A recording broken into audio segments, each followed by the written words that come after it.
Hey, Melissa, can you hear me? Yes. How you doing, Tina? Good. Good. Man, Everybody's coming in all the time. no kidding.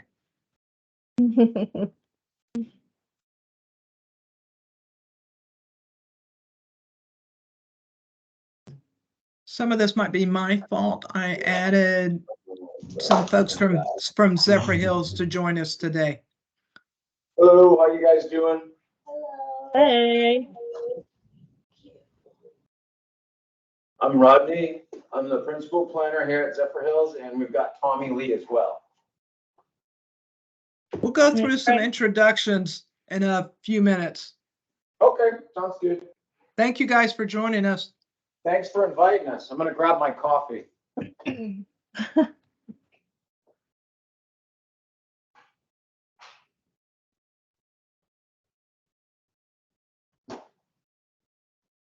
Hey, Melissa, I didn't put the name of the meeting dedication for privacy purposes, okay? So I'll probably, that might be how I handle it every month. So, but I'll just present it and kind of go from there. Yeah, I didn't put it on there, but then I was questioning. I was like, maybe I should. I don't know if she wants to or not, but I didn't. Yeah, I'll provide the information through the meeting. I don't want anything in print, especially now, since we get most all of this information off of Signal 4. So okay. And then do you want it in the minutes or no? I have to think on that one. Okay. Because that again, they're put in public record. So maybe we'll just leave it as voice and kind of go from there. I might have to ask somebody on that one from FHP or somebody from that new law that keeps us from the 60 days is why. So okay. Let me see who's here real quick, and then we're gonna go ahead. Man, must be the beginning of the year. We're gonna go ahead and get started. My name's Tina Russo. I'm the active transportation planner for Pasco MPO and the current chair of the Pasco Community Traffic Safety Team. I'll let Melissa kind of go around and in order see who's in the meeting and kind of introduce yourself, please, especially if you're new, and what agency you're with would be greatly appreciated, or you can put it in the chat also. Yep. All right. So, hey, everybody. I am Melissa Shepard with JMT. We are a FDOT District 7 safety consultant. Just to let you all know that this meeting is being recorded. And if you are not speaking, please mute your mics. All right. So I'll just go down the list here. What about Amy Davis? Hi, I work for Pasco County Traffic Operations. Thank you. Brenton Mosier. Brenton Mosier with USF Cutter. Thank you, sir. Eric Henry. Hey, y'all. Eric Henry with FDOT District 7 Safety. I'm our CTST Program Manager. Thank you. Peter Hsu. Hey, this is Peter Hsu, DOT Candyman. You probably can see my candy in the bags. Couple $100, probably $500 value. Holy moly. All right, Jeffrey. Hey everybody, Jeffrey Moncali in Pasco County Traffic Operations. Thank you, sir. Jim Reiser. Jim Reiser, Gresham Smith Engineering. I'm a D7 safety consultant. Yeah, Casey. Hi, I'm Casey Kersey with EXP, and I do a lot of projects with the Pasco MPO, the FDOT District 7, and a volunteer safety helper for helmet fitting. Nice. All right, Matt Weaver. Good afternoon, everybody. Matt Weaver with Element Engineering Group. We're one of Peter's 3 safety primes. All right, thank you. Nick Ennis. Hi, good afternoon, everyone. Nick Ennis, Element Engineering Group as well, DOT Safety Consultant. Thank you. Lori. Hello, everyone. My name is Lori Palayo. I'm with JMT. All right, and then we have Rod C. Hi, my name's Rod Corvo. I'm with the city of Zephyr Hills. I'm the principal planner. And I'm Tommy Lee Hutt, also with the city of Zephyr Hills. I'm community planner. I can barely hear you. Did you say your name was Tommy? Tommy Lee Hutt. Thank you. All right, thank you guys very much. And then Sarah. Hello, I'm Sarah Linares. I'm a planner with Way Engineering. All right, awesome. Thank you. Thank you. Shannon. Hi, good afternoon, everybody. My name is Shannon Salter. I work for Quest Corporation of America. We do strategic planning and marketing, and I cover Pasco, Citrus, and Hernando County. Thank you. Thank you. Sheila. Hi, everyone. This is Sheila Rainey. I'm with Johns Hopkins All Children's Hospital, and I'm part of the Injury Prevention Safe Kids team. All right, and then Tina, back to you. Do you want to introduce yourself again? All right, is there anyone else on the line who I did not call your name, but you are in the meeting with us? If so, please go ahead and introduce yourself.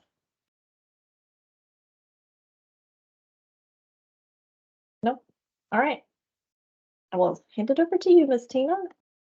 So a few months ago, we started having a meeting dedication. I kind of stole this from the Bike Ped Coalition, from the state coalition group. And I thought it would be important for this group to kind of remember why we drudge through some of these meetings and what we do. I also do this with our BPAC. So I try to pick, unfortunately, a fatality or serious injury to kind of remind us what we're doing. The name's not on here for public record purposes, but I picked a pedestrian this time because I think I've had cyclists the last 2 times. But this pedestrian, it was July 18th, 2023. It happened at 12:54 a.m. It happened on State Road 54 at County Road Wesley Chapel 54 on the northwest corner of that intersection. But this pedestrian was hit and killed. She was crossing the road. The crash happened a little bit on the northern side of that intersection. So a lot of our pedestrian fatalities and bike fatalities, when they're crossing a road, they happen on the further side of that roadway because that's where you're not seeing and the speeds are higher and so forth. But this lady was in her 40s, happened at 12:50 a.m. She had a blood alcohol of 0.35, kind of high. But I dived a little bit deeper into this one because I was really curious. She her address was not from the area. It was from Bradenton. So I wanted to get a little bit more back because we start assuming things when we see someone with that point alcohol level and a different address. In our world, we kind of do it, unfortunately, too long. But this lady was a mother of 4. So not sure why she was here, but she was intoxicated and it happened, her crossing the road against a red signal.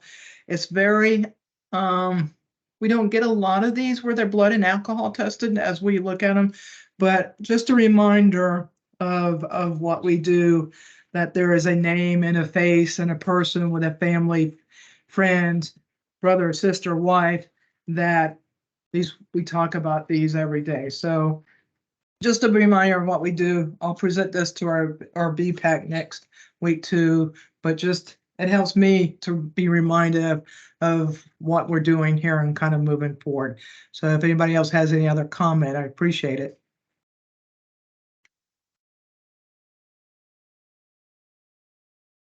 If not, we'll move on to the review and approval of the December 23rd, 23 minutes. They're right there. And if you want to start being part of this group, we can add you to our email list. And if you would like to be part of this group, please put your name and email address in the chat for Melissa so we can add you to the group. We'll talk about our problem locations in a few minutes, but this is from our December meeting. We cleaned up this list a few months ago, and we're just now kind of in a transition of adding these problem locations and how to deal with them, because unfortunately some of these locations they're long-term fixes, so we don't want them to stay on this list for years waiting for engineering to be done. That takes maybe up to 5 years. So, but read through the minutes, and if I can have a motion or if there's any changes that needed, please let me know. I'll give everybody a couple of minutes, especially your new folks, to read through the minutes from the last meeting to get an idea.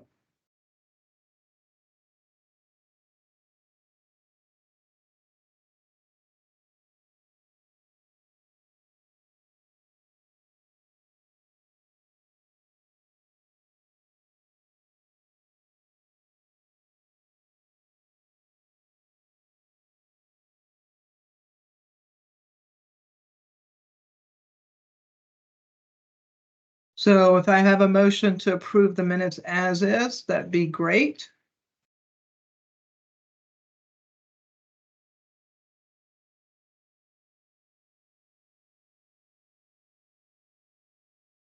No one jump at once. Brent, come on.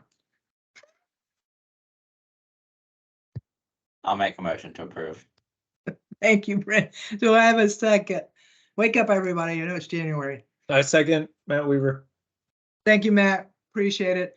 I think Pastor Jen came on since we did introductions. I don't know if I see anybody else. Pastor Jen, do you mind just introducing yourself, please, and who you're with? Sure. Pastor Jen with the Shady Hills, Shady Hills Mission Chapel and Shady Hills Civic Association. So that's me, Pastor Jen. Thank you. Thank you, ma'am. So on to, I hate to call it old business, but we have a sheet that we've been updating of problem locations. So we kind of divvied these between county roads and state roads because again, who has jurisdiction over those roads kind of dictates how we proceed with countermeasures or kind of resolving some of the challenges for these locations. Some of these deal with lighting, some of them deal with some different things, but a lot of these will take time to move forward. Some of these were off the old list. We must have purged what 10 different projects, Melissa, on the old list that was on here for a while. Most of them had the countermeasures done that could be done, or RSAs were performed to let us know what needs to be done, and then kind of now they're on a list, whether it be our CIP or Penny for Pasco list or DOT list. Some of those things get moved to those lists for funding, which is where I talked about takes a long time sometimes to get those projects funded. So let me see if I can pull this up. So the first one we talked about, this is 19 in Bay Boulevard. This is the DOT road. I think I've passed this on again to Mike, and I think they're looking at it. So I'm just waiting for DOT to get back with me what they can and can't do. This is that we have several locations along 19. I call it where we have this really weird angle of people making left turns onto a side road that you can see is very hard to make that left turn with that angle of that road there. But again, this is a DOT road, so it depends on what DOT can do. If it can only be a right in, a right out turn and no left turn there, but that's going to be up to them to kind of figure that out if we can even do anything with that. as well. I haven't heard anything back from DOT on this one. Next, I think we're back to, this is, oh, this is actually, and we had someone at the last meeting. Element, are you, I see he's on here. The Chansey Road, I guess, are those improvements being finished up? I think he's back on here, right? Melissa, Element, right? Yep, Matt Weaver. Yeah, Matt, thank you. those are under construction currently with the right turn movements and everything. I'm not sure what the overall contract status is, but I can look here while we have other discussions really quickly. Okay, we, these are great improvements. I got quite a few of the Zephyr Hills folks with us here now as well. So, Matt's the one that's kind of overseeing this DOT project at Chansey and 301.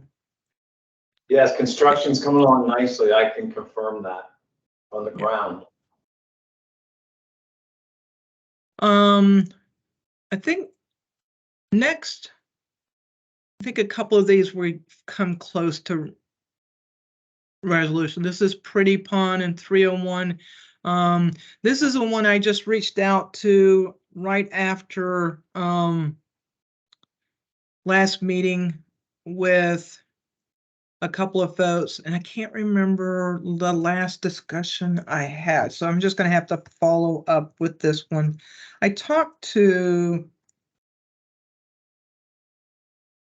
I don't know if it was Venkat, but I talked to someone about this. I'll just have to go back through my emails, you guys, and look at this one, but this one got pushed forward to the next step to see what can be done. This is that, it's on a little bit of a hill, I believe, but and it comes out of that shopping center area. So it's a weird left turn. I'm right, Todd, you've brought this to me. Several people's brought this one to me. So someone is looking at it. And I know Brenton, you even mentioned this one as well, but someone's actually looking at the traffic signal, the timing and phasing of this one. And I'll follow up with that one. We appreciate it. Let me make a note. And then next, Seven Springs, this is, we're looking at several corridors. This one will just probably be added to the corridors that we look at. We're in a process, the MPO is looking at a process of looking at different corridors. Seven Springs is actually one of them. I know I had a conversation with Venkat on some different number of traffic counts and everything else on Seven Springs, but this one we'll just look at in the future as well with some other corridors, and we'll kind of go from there. Mike has always wanted us to look at Seven Springs. This one we're going to look at probably in our long-range transportation plan. And then next, I think that's it. So that's the list of contacts. What I'm probably going to be able to do at the next meeting, at the February meeting, I'll be able to present to the group the Penny for Pasco list of projects, which includes quite a few sidewalks. We're getting ready to kind of go over that list with the county and see what projects are funded and what projects are not funded. And then that next meeting in February, I can kind of give everybody an idea of where we're at with projects. Some of these areas of concern, Shady Hill has been an example of them. What is kind of scheduled for funding and what is not scheduled for funding, and kind of go from there. But we're I hate to use that word. We're kind of cleaning up that list as we speak. We're in the middle of our long-range transportation plan as well. So we're looking at the projects that are funded, the projects that not funded, and how we can proceed with that. So I know it says long range, but long range becomes shorter range depending on funding sources as well. But that's kind of it for the preliminaries. We're looking at Geiger Road. We can put it on there, Todd and group, but I'd rather wait until we have that RSA meeting, and then we can maybe put it on this list to discuss and see exactly what is needed. It is on the CIP list for a sidewalk. I think it's 27, 28, but as we discussed, in our meeting, a sidewalk might not be the total answer for this road. It's about a mile long. It connects 301 to Elam. It's almost a cut through. The road is in very poor conditions, but there's a lot of bike ped traffic along that corridor. There's a YMCA just to the south that will have a connecting road to it. So we're going to look at it, and I prefer to wait to put it on this list until we have some recommendations for it other than just a sidewalk, and you guys can add whatever you would like at this point. Yeah, thank you, Tina, for your support on that. We appreciate it, and we take your direction on that so that we can get this done to the fullest extent possible, given the substandard road out there. So thank you. What's fortunate and unfortunate with this road is it's just a little over a mile, so it opens up opportunities for us to do probably a little more options with it because of the cost being a smaller distance of road. That doesn't mean it will happen quick, but it might give us a little bit more options since it's only a mile segment that we're working with, and we could probably maybe phase it out. So, but that's what the RSA, this abbreviated RSA, kind of does for us to see what the needs are and kind of go from there.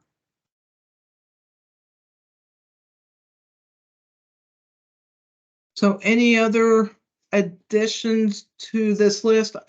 We'll take a better look at this list when I present that CIP project list to you next week, because Bellamy Brothers is actually on the CIP for improvements. There's several projects that are on that list that have been on this problem location previously. So I think the group will be glad to see some of the projects on there that will be done in the future.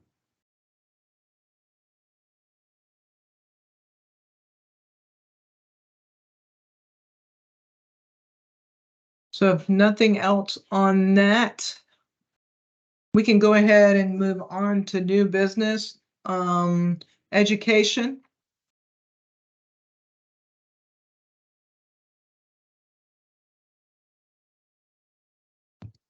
Okay, I guess I'll kick it off. Thank you. So for education, we were at Hudson Academy on last Friday, the 19th. There was that fatality that happened over the winter break, and so we came and Sheila was there, I believe, doing presentations, and we assisted by doing helmet fittings. I was not there, but I heard it was a very successful event. We are still continuing to do our outreach to the schools. I don't believe we have any Pasco schools scheduled at this time except for Wiregrass Driver's Ed. And I think that is all that I have for education at this time. Tina, do you want me to talk about the Hudson event? Yes, please.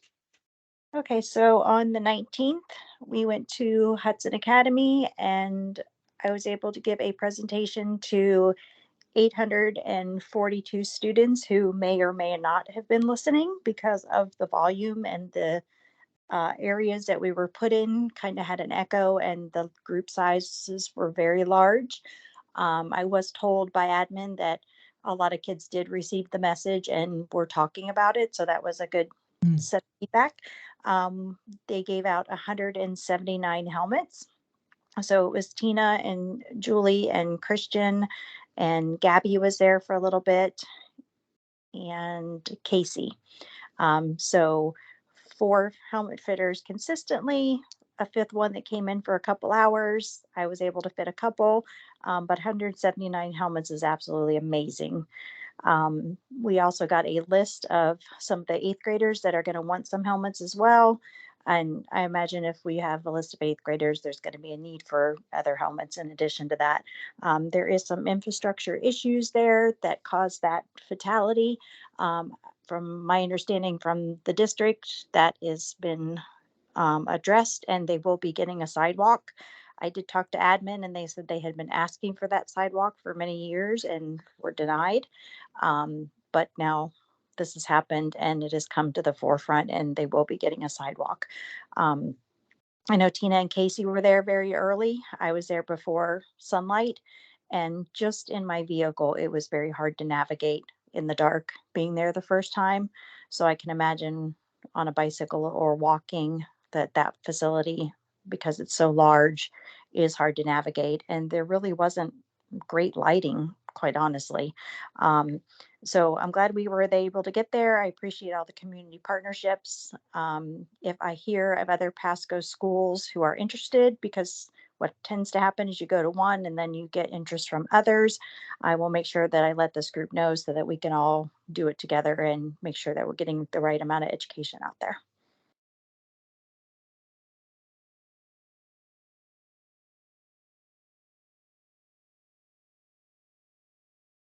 Casey, do you want to comment? Oh, sure, Tina, I do. Well, and it was really a joy being with the students because they were asked, do they want to go get helmets? Do they need them? And so they came out, the students were really engaging, super. It was well organized. I think everybody jumped in and made sure it worked the way it needed to work.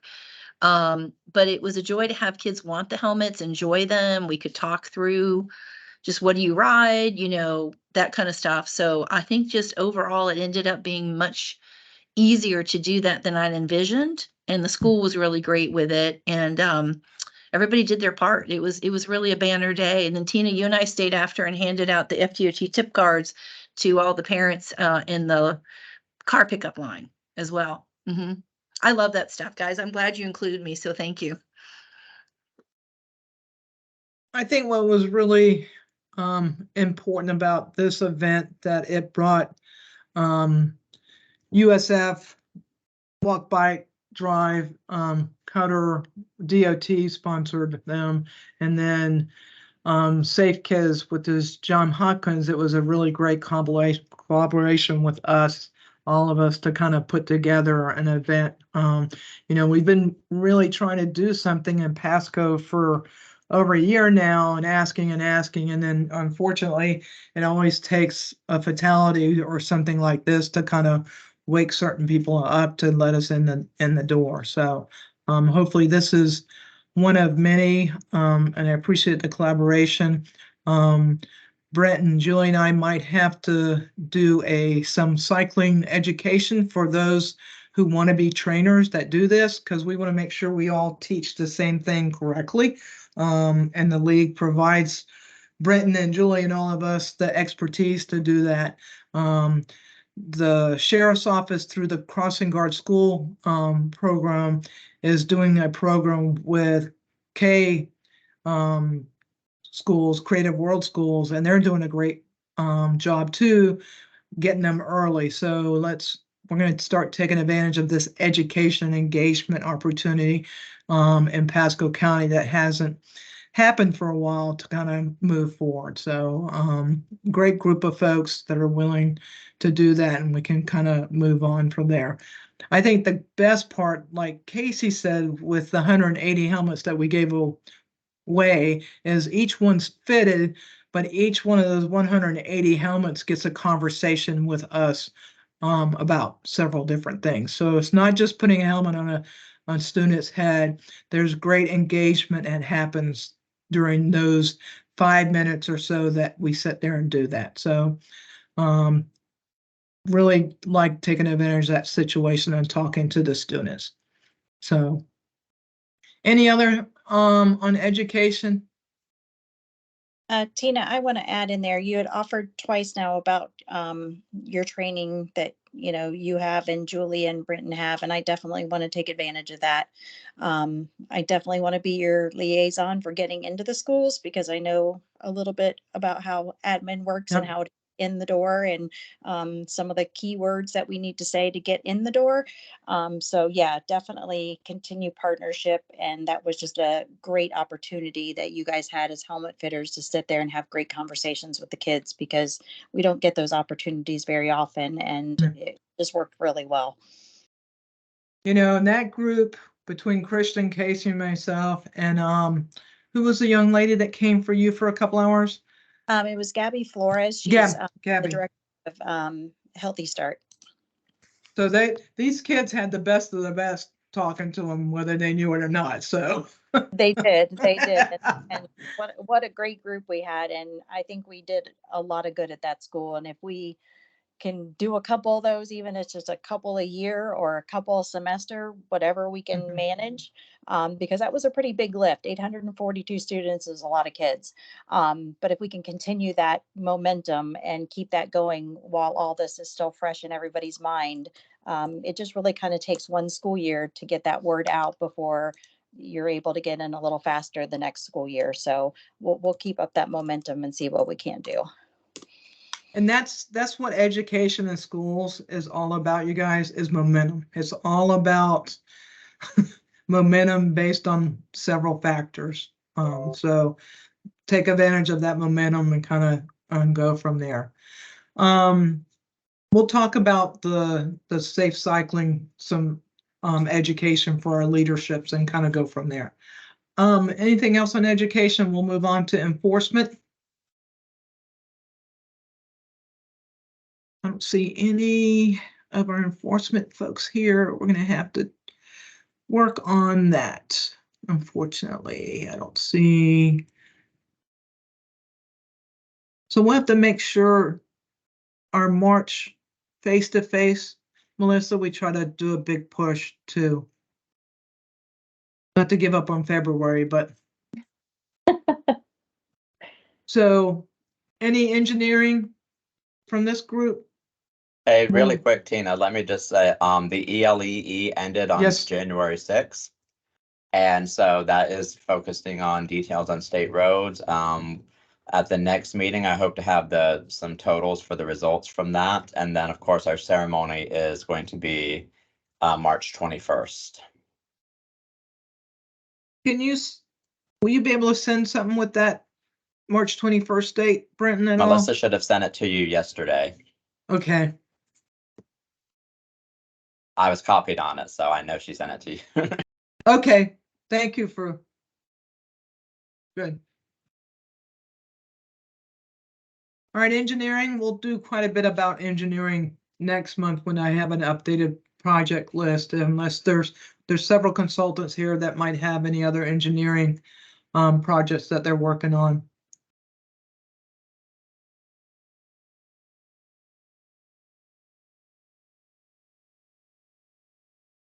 And moving on, the Lori crash statistics.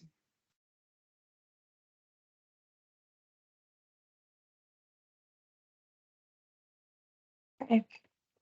So from January 1st to November 11th of 2023, there have been 81 fatal crashes. At the last CTST meeting from January 1st to October 2nd, there were 67 fatal crashes. So there's been 14 new fatal crashes since the last CTST. Those include one right angle, one rear end, one head on, 4 run off the road fatal crashes, 3 left turn, and 3 pedestrian. Of all the fatal crashes in Pasco County this year, 60% occurred at night, 38% were intersection related, 32% were lane departure related, 88% of the pedestrian fatal crashes occurred at night, which that's a huge number. And then 88% as well of the bicycle fatal crashes also occurred at night. So a lot of these ped bike crashes are happening at night.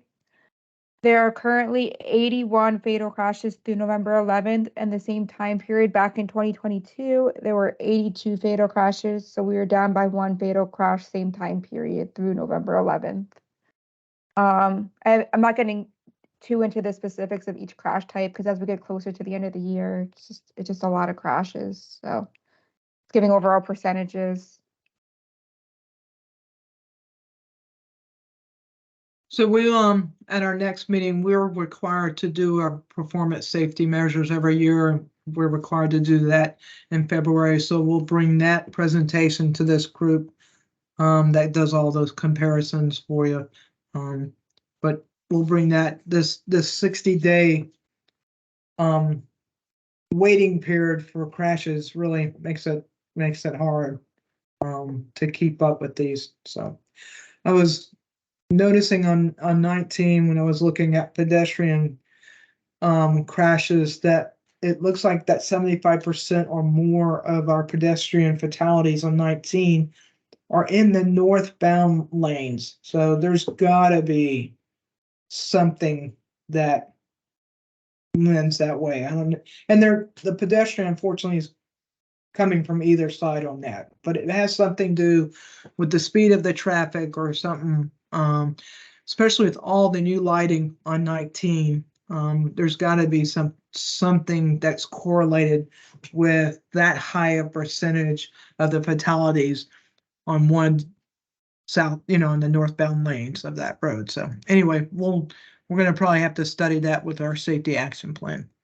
Is there also a correlation with the outer lane or the innermost lane? Is there Yeah, any type of correlation with that? Yeah, always. Unfortunately, when fatalities happen, especially with pedestrians, we all know, if they're going, it's usually the outer lanes of their destination where it happened. So, and that's usually because speed and visibility, several factors that play into that, unfortunately.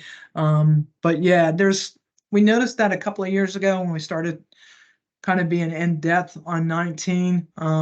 So we're just going to have to do a little bit more detailed analysis of those crashes and see if there's something that we can do. And with our safety action plan, that will be one of the things that we have to do anyway. I see a couple of hands raised. Go ahead, Pastor Jen. And sorry for calling you Pastor Jen as a habit. No, it's okay. I did notice something there, and I'm mentioning it as just input. In that area, 19 Hudson, there are right there where it kind of takes the angle to the east. That's a really dangerous crossing area, and because the stop for the northbound is before.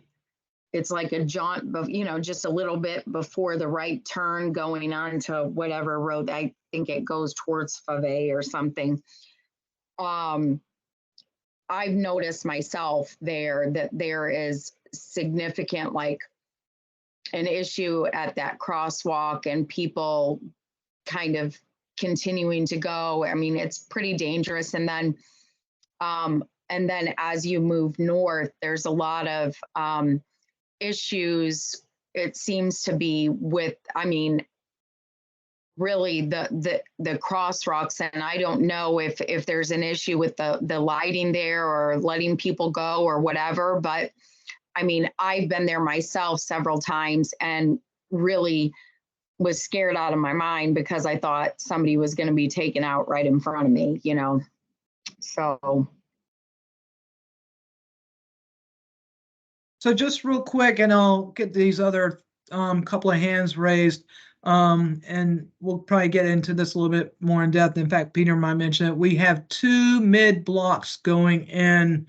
Actually, there's more than 2, but 2 that are getting ready to be constructed. One is south of 52 on 19, and then one's north near Elizabeth, which is near the Walmart.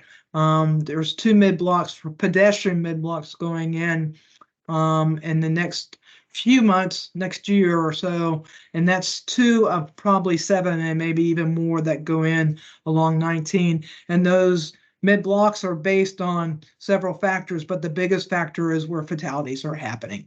The one that I put in near Jasmine Estates, a little bit north, you see where those 3, unfortunately, pedestrians that are near Bayonet Point. Let's see, there's one a little bit further.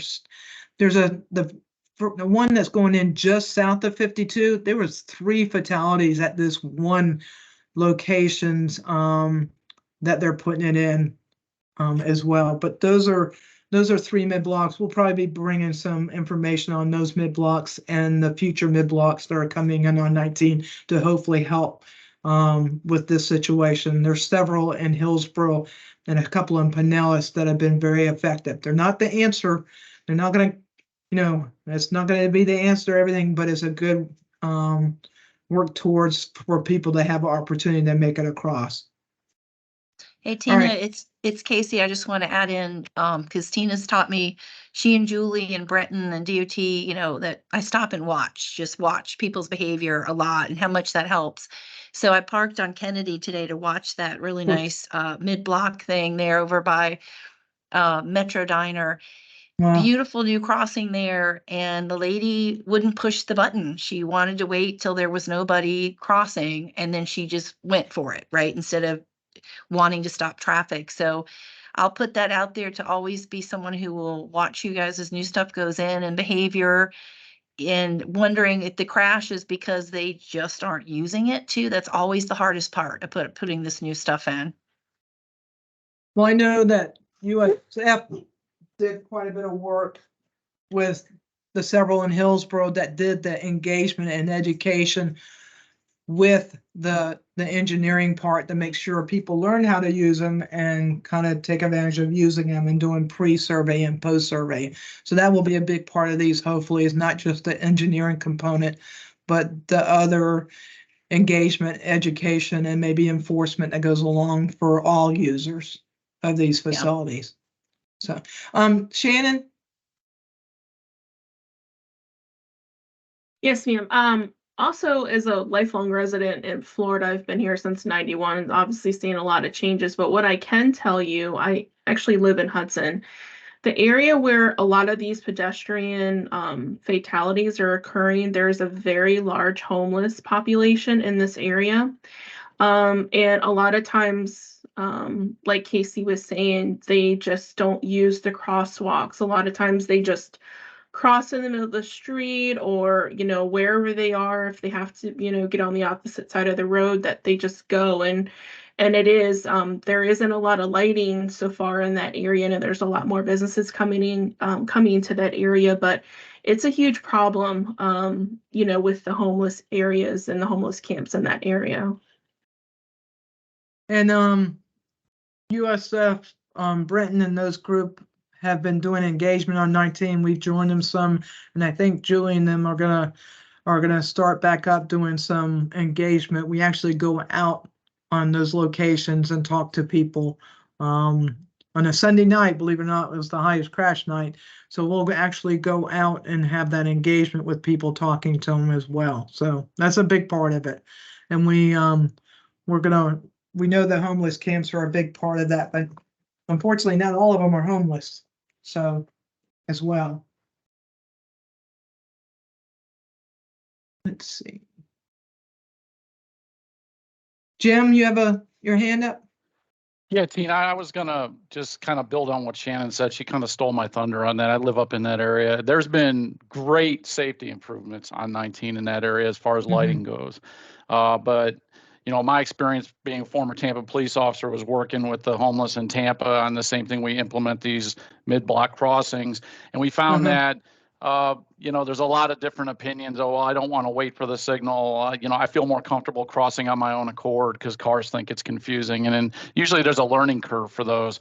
But the unhoused situation is difficult. Just to let you know, we were doing we were assisting D5 in Orlando with Volusia County on US 92 and started doing direct outreach at the shelters, not so much on the street.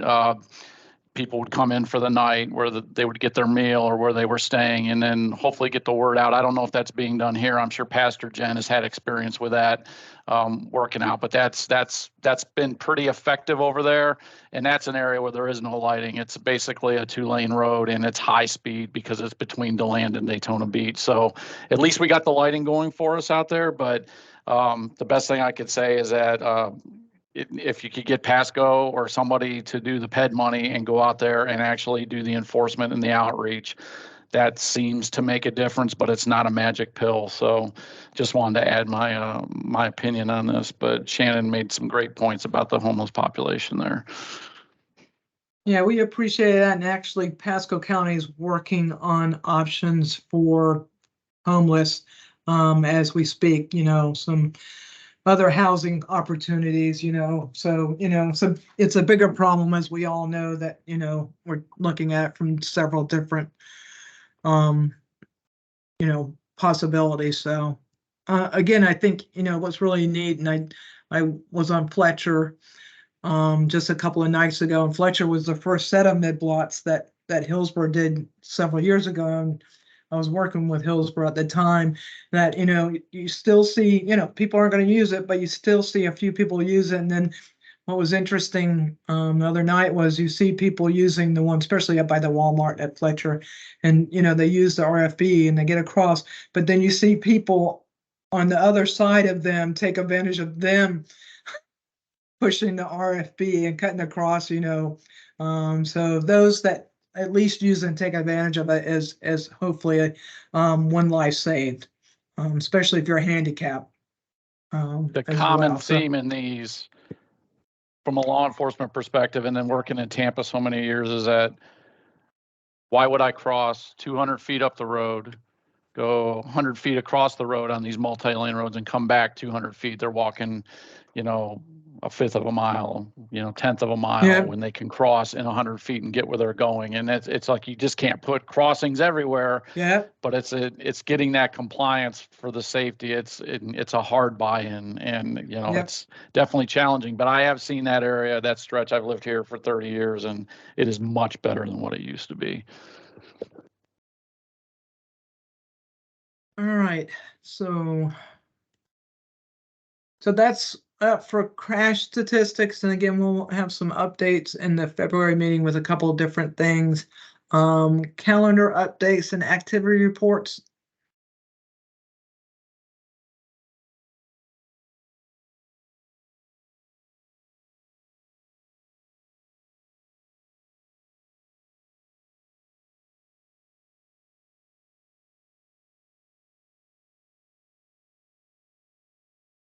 Thank you, Pastor Jim, for the information in the chat there.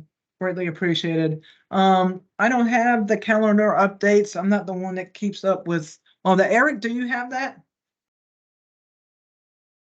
It looks like we don't have too much coming up in January. I'll have some stuff to report for next month's meeting, but January is a little quiet. I think everyone's getting into the swing of the new year still. All right, moving on to the HSIP update. This is something that Zephyr Hills might be interested in, you guys, Lori and Melissa. Yep, so the application portal is up and running. If you guys are interested, we can chat with you guys on the side to see maybe if you guys are having some issues in several locations. We can pull some crash map or crash data maps for you, and show you some low-cost countermeasures that might be able to assist with the city. And the same thing goes for Pasco. Jeffrey, did you guys ever decide if you might need something, or are you guys still looking? Because I know Venkat mentioned it at the, I believe, the December meeting.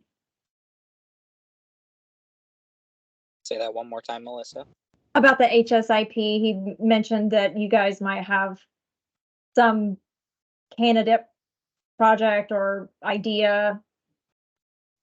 So I'm just wondering if you maybe pass that on to you, or if I should just reach out and start bugging him again.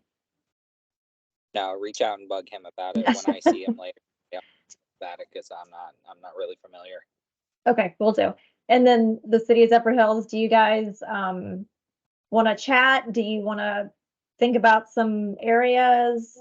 We can have a meeting offline if you'd like. Yes, thank you very much, Melissa. Would definitely be interested in doing that.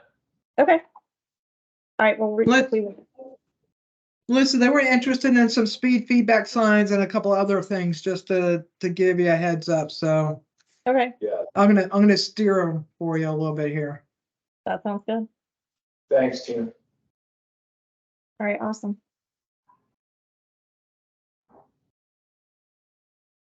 So open forum announcements. I see Safe Streets on for all grant here. We are we spent a few hours yesterday in webinars on. We have started working on our agreement for our Safe Streets for All, which is our safety action plan, is what our Safe Streets for All grant will be about, since we haven't had one. So the first step is the safety action plan. My understanding is going to take us 2 years, but it will be an in-depth analysis of our high injury network, where our crashes happen, how they happen, a very detailed analysis. But there's like 8 components of the safety action plan. Some of it is a task force or a committee. So we'll kind of have a couple of options on that. A buy-in from our leadership, which is our board, which is going to be a fun task in itself. So I might just go over those components next month as well. And we should have a little bit of update on that first agreement that we have to do with Federal Highway and the county to move forward. So I would like to talk with this group about those 7. There's 8 components that have to be part of that safety action plan. You have some flexibility with those 8 components, but you have to do these 8 components. So that's where this group might be a good start for us. And they will be in the agreement with FHWA. So that might be a good opportunity for us to talk with you folks as well, or have a separate maybe meeting to talk about the Safe Streets for All safety action plan. Anything else?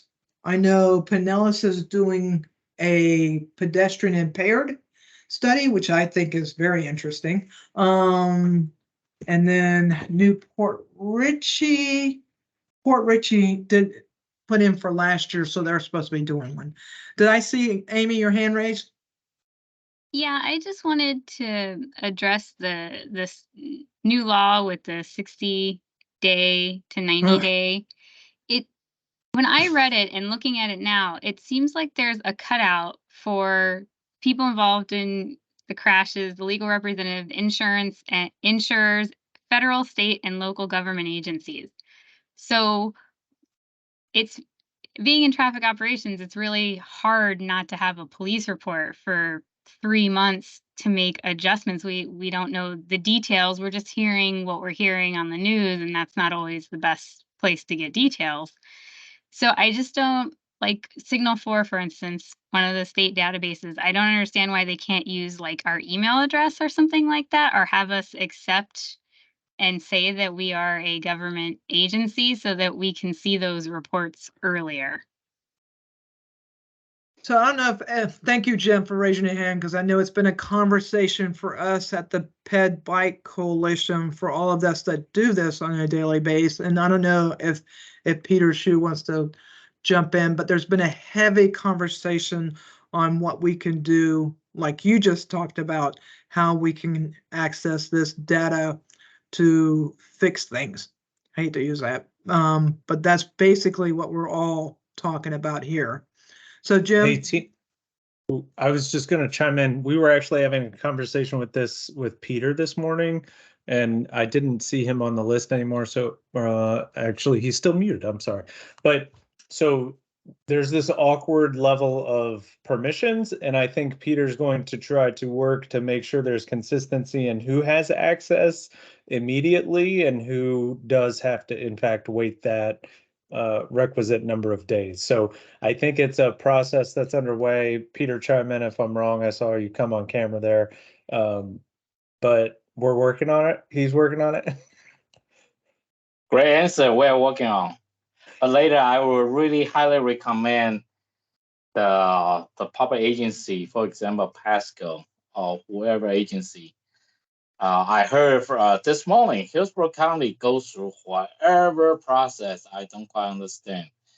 They work with DHSMV directly to get whatever DHSMV agreed to share with Hillsborough County for their crash analysis. So DOT also have the same way. We did have a memorandum, the MOU, a memorandum of understanding between DOT and DHSMV. It can only use for DOT business only. We need to swear. I need to swear I cannot share anything I got from people outside DOT. So I don't want to be the first one go to jail. Okay. So yeah, we have so many police people here. they probably say, hey, piece of cake, Peter can go to jail easily. But I don't want to be a first one. Well, and those of us that are managers under Signal 4, there might be some options too. So I know it's been a big discussion for a couple of months now, so I know several people are working on it. This Jim Reiser with Gresham Smith. I can speak a little bit about this. So, you know, everybody was locked out at one point last year, even law enforcement.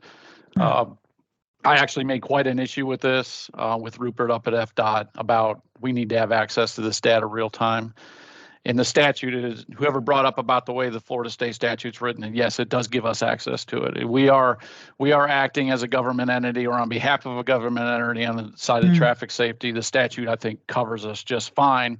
The issue was coming in is that, you know, these crash reports, when they become public record, it becomes a commodity for some of these information repository firms, attorneys' offices, different. They sell the information, and basically that was being abused. So we just need to make sure we're keeping it under the guise of our actual duties here. And I think we're fine until they change the statute again or they revoke it. As far as actually having access, if you look at the front-facing database, the dashboard on Signal 4, it's not going to give you any additional data. Like if I put in Pasco County, it's only going to give us through November. But if I go in and use the search functions, I can tell you right now, unofficially, you're down 10% in the county last year on fatalities, somewhere around that number there. But you have to caution when I give information like that, and the crash reports are available, is that some of that is unconfirmed, and it could actually be higher depending on when the crash report supplements get updated by law enforcement. So, but I don't think there's an issue with any of us that are in this group, unless it's a citizen that is just monitoring, having access to this data and being able to use it in our duties. We just can't disseminate it to the general public.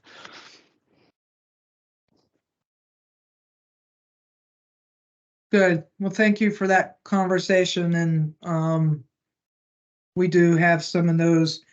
Amy, we'll get with you guys and kind of go from there on how best we can proceed based on that conversation of us being able to get the data and making sure that we swear on our, you know, that we're not going to misuse it, which is what we do every day anyway before the 60 days.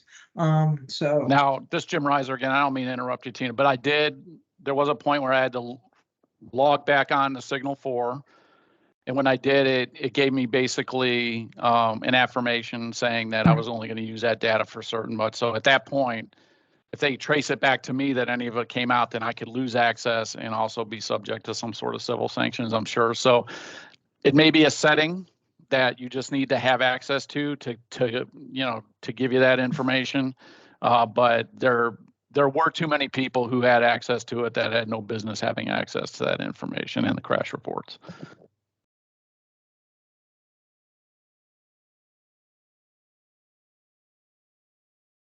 good. And we'll see you next week, right, Jim, in Orlando? Yes, ma'am. Good. Any other announcements, updates for the group? Our next meeting will be February 28th at 1:30. It will be virtual. Our March meeting will be live at Starkey Ranch. But let's get some folks in here, some of our law enforcement partners and anybody that can really, any part of Pasco County that we can work together. Izzy, who is our connection with Bayonet Point Trauma Hospital, I think she's at another meeting and she regrets not being here.